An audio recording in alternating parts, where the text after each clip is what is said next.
উপদেষ্টা আসিফ মাহমুদ ও মাহফুজের পদত্যাগ চায় বিএনপি। অন্যদিকে হাসিনা আমলে সব নির্বাচন অবৈধ ঘোষণা করতে হবে বললেন নাহিদ ইসলাম। দর্শক, এতক্ষণ শুনছিলেন সংবাদ শিরোনাম, এখন থাকছে বিস্তারিত। দুই ছাত্র উপদেষ্টা ও নিরাপত্তা উপদেষ্টার পদত্যাগ চায় বিএনপি। সরকারের নিরপেক্ষতার বজায় রাখার স্বার্থে বিতর্কিত উপদেষ্টাদের বাদ দিয়ে উপদেষ্টা পরিষদ পূর্ণ গঠনের দাবি জানিয়েছেন বিএনপি।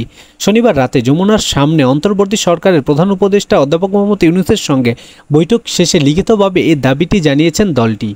বৈঠক শেষে যমুনার সামনে বিএনপির স্থায়ী কমিটির সদস্য সালাউদ্দিন আহমেদ সাংবাদিকদের বলেন, পদত্যাগের ব্যাপারে আমরা লিখিত বক্তব্য জানিয়েছি, আগেও জানিয়েছি। নিরাপত্তা উপদেষ্টা খলিলুর রহমান এবং দুইজন ছাত্র উপদেষ্টা আসিফ মাহমুদ ও মাহফুজ আলম এই সরকার নিরপেক্ষতার ক্ষুণ্ণ হচ্ছে এদের কারণে। তাদের বাদ দেওয়ার জন্য আজকেও লিখিত বক্তব্য দিয়েছি, মুখেও বলেছি। এ বিষয়ে কোনো আশ্বাস দেওয়া হয়েছে কিনা এমন প্রশ্নে বিএনপির এই নেতা বলেন, আশ্বাস তারা দেখবেন, আমরা আমাদের বক্তব্য দিয়েছি। সরকারের পক্ষ থেকে নির্বাচনের কোনো সুনির্দিষ্ট রোডম্যাপের আশ্বাস পেয়েছেন কিনা এমন প্রশ্নের জবাবেও সালাউদ্দিন আহমেদ বলেন, সুনির্দিষ্টভাবে এমন কোনো কথা হয়নি। তিনি সুনির্দিষ্টভাবে জানাননি, আমরা আমাদের দাবি জানিয়েছি, হয়তোবা তারা তাদের প্রেস উইংয়ের মাধ্যমে জানাবেন, সেজন্য আমরা অপেক্ষা করব। এখন প্রতিক্রিয়া জানানোর দরকার নেই, তারা প্রেস উইংয়ে কি বললে তারপর আমরা আমাদের প্রতিক্রিয়া দিব। মূলত সংস্কার, বিচার ও নির্বাচন, এই তিন বিষয়ের উপর বৈঠকে আলোচনা হয়েছে বলে জানান বিএনপির স্থায়ী কমিটির সদস্য আমির খসরু মোহাম্মদ চৌধুরী। তিনি যমুনার সামনে সাংবাদিকদের বলেন, সংস্কারের বিষয়ে আমরা পরিষ্কার এবং তারা একমত হয়েছেন। সংস্কার যেখানে ঐক্যমতের ভিত্তিতে হওয়ার কথা, তার ভিত্তিতে সংস্কারের কাজ সম্পন্ন হবে এবং সেই কাজ অতি সাহসেই সম্পন্ন করা সম্ভব।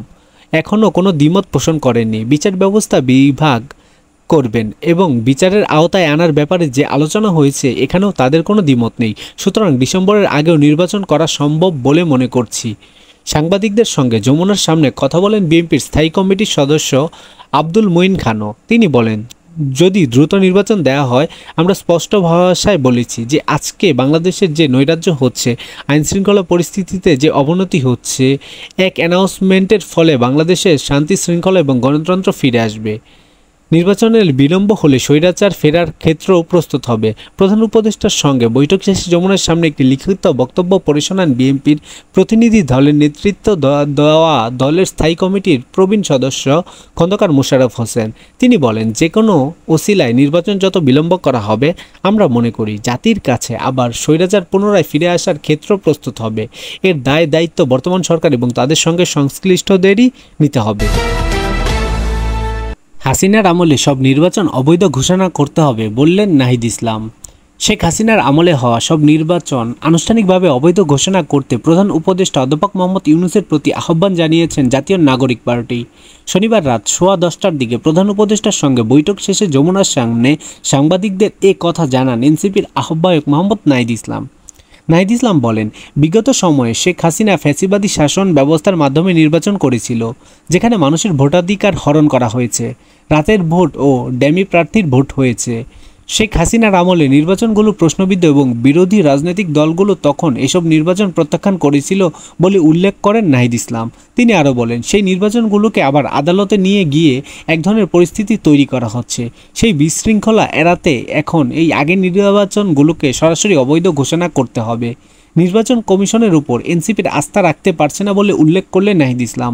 ইসি পুনর্গঠন করে স্থানীয় নির্বাচন দ্রুত আয়োজন করা হোক, তা প্রধান উপদেষ্টাকে জানিয়েছেন এনসিপি। নাহিদ ইসলাম বলেন, জুলাই গণহত্যার বিচার, জুলাই সনদ এবং গণপরিষদ ও আইনসভা নির্বাচনের সমন্বিত রোডম্যাপ একত্রে ঘোষণা করতে বলছেন তারা।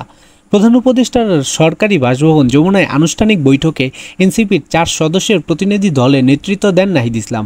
তার সঙ্গে ছিলেন দলের মুখ্য সংগঠক হাসনাত আবদুল্লাহ, সিনিয়র যুগ্ম আহ্বায়ক আরিফুল ইসলাম এবং সিনিয়র যুগ্ম সদস্য সচিব তাসনিম জারা।